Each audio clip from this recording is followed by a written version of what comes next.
Imagine finding a company in the Indian stock market that has almost no debt, generates a return on equity of more than 35%, has some extremely strong pharmaceutical brands, and is backed by one of the biggest healthcare companies in the United States. Sounds interesting, right? Well, there is a company that fits this description, and that company is Abbott India. Now, when you hear the name Abbott, you might immediately think of the global healthcare giant Abbott Laboratories from the United States. And yes, that connection is extremely important. Abbott India operates in the Indian pharmaceutical market, but its parent organization is Abbott Laboratories, USA, a global healthcare company headquartered in Illinois. And this gives Abbott India something that many domestic pharmaceutical companies simply don't have: the backing of a global healthcare giant. But here is the real question.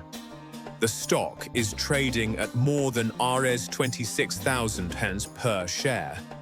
So is Abbott India actually worth buying at this valuation? Or is this simply a great company that has become too expensive?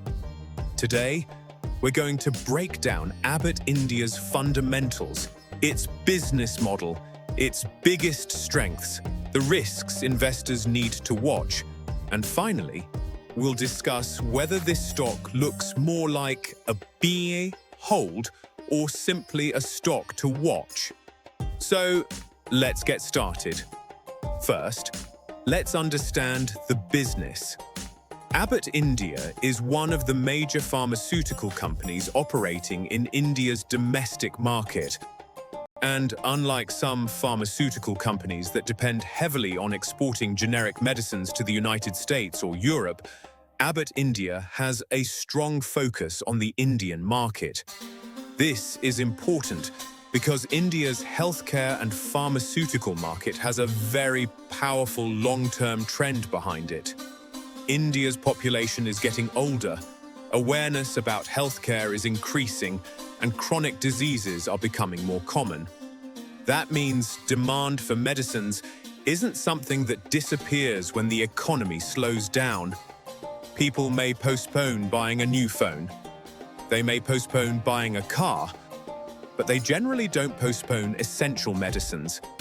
And that gives pharmaceutical companies like Abbott India a very defensive business model. Now, let's look at the numbers. Abbott India's market capitalization is around Rs 56,000 crore. And if you look at its financial performance, the numbers show a remarkably consistent business. In financial year 2025, net sales crossed approximately Rs 400 crore.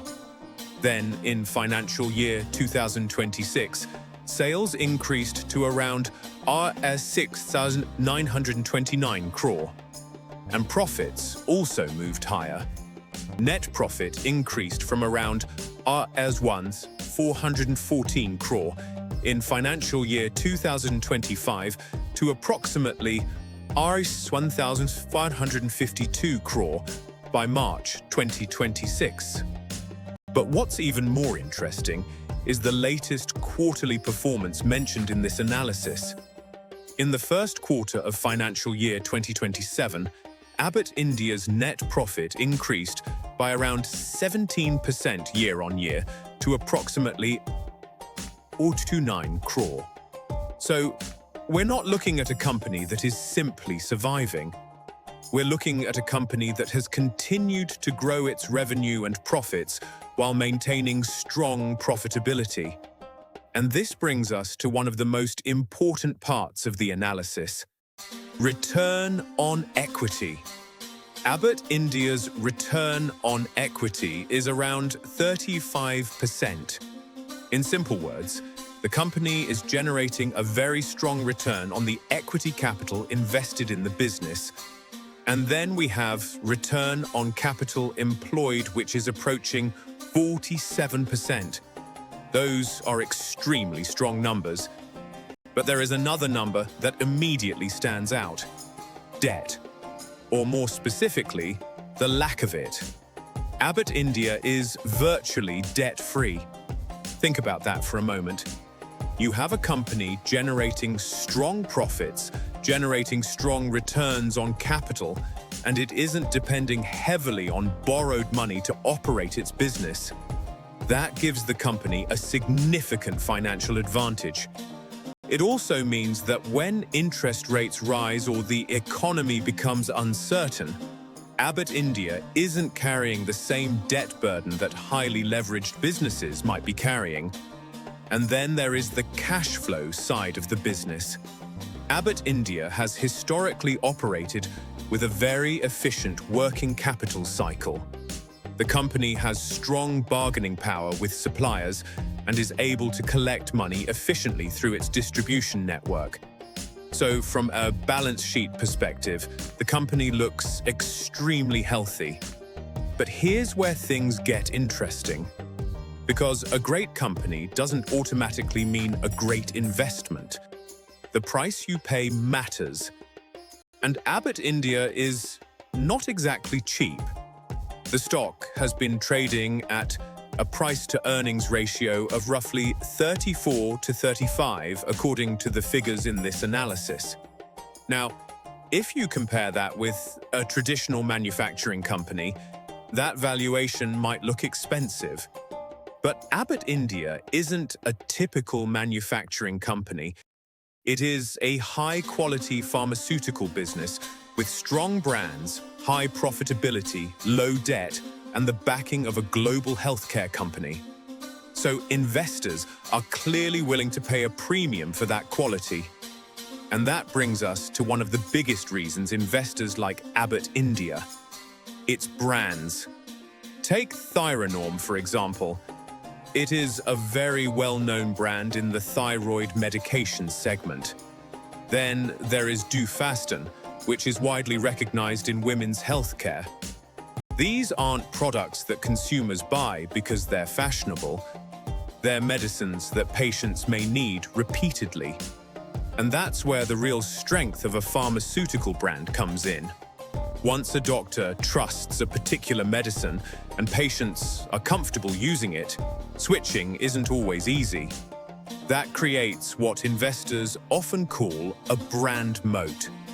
In other words, the company isn't simply selling tablets. It's building long-term relationships between doctors, patients, distributors, and its brands. And this can create recurring demand. Another major advantage is the promoter. Around 75% of the company is held by the promoter, linked to Abbott Laboratories USA. And for investors, having a globally established healthcare company behind the business can provide confidence in corporate governance, compliance, research capabilities, and long-term business standards. Of course, no company is perfect. And this is where we need to talk about the risks. Because if we're going to call Abbott India a strong company, we also need to understand what could go wrong. One major risk is government regulation. The Indian pharmaceutical industry is heavily regulated. The government can control prices of certain essential medicines through mechanisms such as the National List of Essential Medicines. If one of Abbott India's important products comes under aggressive price controls, the company may not be able to increase prices as freely as it would like. And when input costs increase while selling prices are restricted, profit margins can come under pressure.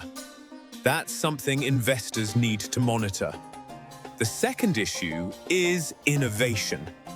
A significant portion of Abbott India's strength comes from established brands and the global Abbott ecosystem. But this also means investors shouldn't necessarily expect Abbott India to suddenly become a completely different pharmaceutical research company and launch revolutionary drugs every year.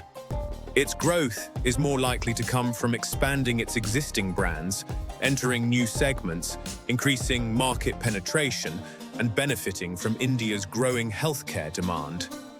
And then There is another issue that investors often overlook: the share price. Abbott India trades at a very high absolute price per share. We're talking about more than Rs 26,000 per share in the figures used in this analysis. Now, technically, the absolute price of one share doesn't tell you whether a company is expensive or cheap. What matters is the valuation relative to earnings, growth, cash flow, and business quality. But psychologically, a very high share price can still make the stock less accessible to smaller investors. And because this is a large defensive pharmaceutical company, don't expect it to behave like a small-cap momentum stock. It may not double overnight. It may spend months moving sideways. And that brings us to the most important question. What kind of investor is Abbott India actually suitable for? If you're looking for a stock that could double in 6 months, this probably isn't the kind of company you should be chasing. Abbott India isn't built around explosive short-term speculation. Its attraction is different. It's about quality. It's about consistency. It's about strong brands. It's about low debt. It's about high profitability. It's about the growing healthcare requirements of India's population. And importantly, it's about having a global healthcare parent behind the Indian business. The company also has a history of returning cash to shareholders through dividends. The dividend yield mentioned in this analysis is around 2%. So you're not just relying entirely on the stock price going up. There is also a cash return component. Now, let's bring everything together. On the positive side, we have a virtually debt-free balance sheet. Return on equity is around 35%. Return on capital employed is approaching 47%. Revenue and profits have continued to grow. The company has powerful pharmaceutical brands. It operates in a defensive industry. It has the backing of Abbott Laboratories USA, and India's long-term healthcare demand provides a strong structural growth opportunity. But on the other side, we have a premium valuation. Government price controls remain a risk. Growth is dependent heavily on established brands and market expansion. And because the company is already large and mature, investors shouldn't expect explosive growth forever. So, what's my final view? If you're a short-term trader looking for explosive returns, Abbott India probably isn't the most exciting stock. But if you're a long-term investor looking for a high-quality pharmaceutical business with strong profitability, very low debt, powerful brands, and a global parent, Abbott India certainly deserves a place on your watch list. The important thing is not to fall into the trap of thinking that a great company must always be bought at any price. Even the best businesses can become poor investments if you pay too much. So rather than asking only, is Abbott India a good company? The better question is, at what price does Abbott India become a good investment? And that's where valuation becomes extremely important. If the stock experiences a meaningful correction while the underlying fundamentals remain strong, that could create a much more attractive opportunity for long-term investors. So, is Abbott India a buy, hold, or simply a stock to watch at current valuations? That's the question I want to leave you with. What do you think about Abbott India? Would you choose Abbott India over other major Indian pharmaceutical companies like Sun Pharma or Cipla? Let me know your opinion in the comments. And if you found this fundamental analysis useful, don't forget to like the video, share it with someone interested in the stock market, and subscribe to Retail GoPro. Here, we break down businesses, stocks, and investment opportunities in simple language. And remember, this video is for educational and informational purposes only. It is not financial advice. Always do your own research or consult a qualified financial advisor before making an investment decision. Thanks for watching, and I'll see you in the next one.